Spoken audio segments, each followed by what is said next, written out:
ভাত তো সবাই রান্না করতে জানে। ভাত হচ্ছে দৈনিককার একটি খাবার।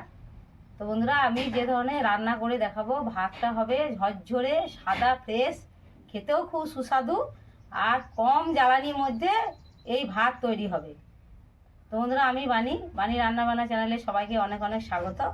আজ আমি আপনাদের দেখাবো ঝরঝরে সাদা ভাত কম জ্বালানির মধ্যে। তো বন্ধুরা, এখানে আমি চাল নিয়েছি। এটা দৈনিক যে চাল আমরা ব্যবহার করি, আমি সেই চালটাই নিয়েছি।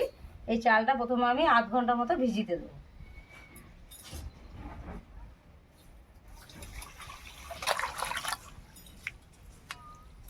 এটা 1 ঘন্টা ভিজেলেও হবে, কিন্তু হাতে কম সময় থাকার জন্য আমি আধ ঘন্টার মতো চালটাকে ভিজিতে দেবো। তো বন্ধুরা, চালটা ভিজিয়ে ততক্ষণ আমি উনুনটাকে ধরিয়ে নেব।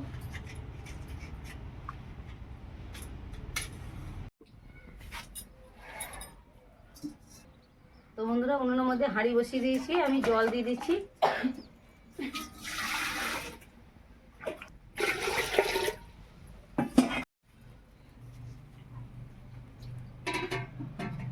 তো বন্ধুরা, ঢাকা দিয়ে দিচ্ছি। জলটা একেবারে ফুটতে হবে, জলটা খুবই গরম হতে হবে। ততক্ষণ আমি চালটাকে বেশ ভালো করে কজলি 4-5 বার ধুয়ে নেব। চালের মধ্যে যে পাউডার থাকে সেটা একেবারেই থাকলে হবে না, খুব ভালোভাবে চালটাকে ধুয়ে নিতে হবে।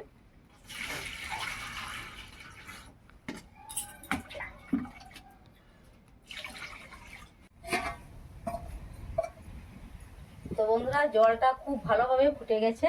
এই অবস্থায় আমি ভাতের চালটাকে ধুয়ে নিয়েছি বেশ ভালো করে, এবারে দিয়ে দেবো।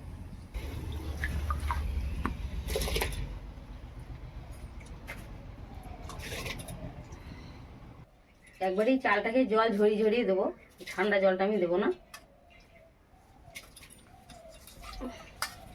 ভাতটার মধ্যে দিয়ে দিচ্ছি 2টো তেজপাতা, 2টো পাতিলেবুর পাতা, সামান্য লবণ,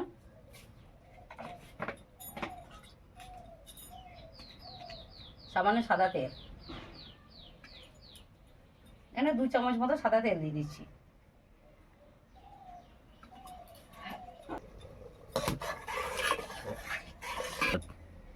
তেজপাতা আর পাতিলেবু পাতাটা যেটা আমি দিয়েছি, এর কারণে যে ভাতটা খুব সুন্দর সুগন্ধি হবে, খেতেও খুব ভালো লাগবে, মানে শুধুই খাওয়া যাবে ভাতটা।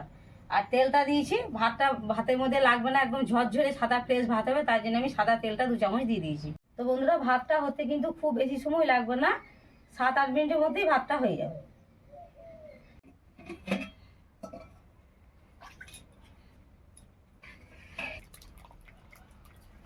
দেখুন বন্ধুরা, 7-8 মিনিট হয়ে গেছে, ভাতটা সেদ্ধ হয়ে গেছে। এবারে ভাতটাকে আমি নামিয়ে ভাতের ছানাটাকে ঝরিয়ে নেব।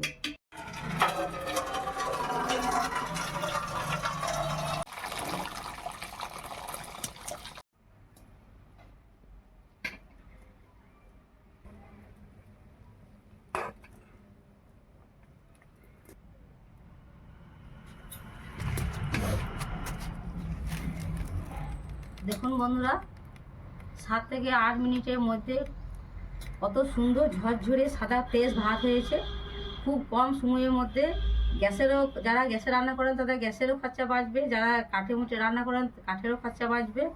তো বন্ধুরা, খেতেও সুস্বাদু হবে। আমি এখানে বাসমতি বা মিনিকেট চাল নিই নাই, আমি দৈনিক যে রান্না করি স্বর্ণ চাল, এই স্বর্ণ চালে খুব সুন্দর ভাত হয়েছে। আপনারা যে চালটা খান সেইভাবে এই চালটা সেই চালটা দিয়ে রান্না করবেন। বন্ধুরা, আমার এই রেসিপিটি যদি আপনাদের ভালো লাগে, চ্যানেলটিকে অবশ্যই সাবস্ক্রাইব করে দেবেন, একটা লাইক করে দেবেন, কমেন্ট করে দেবেন। দেখা হচ্ছে পরের ভিডিওয়। ভালো থাকুন, সুস্থ থাকুন, ধন্যবাদ।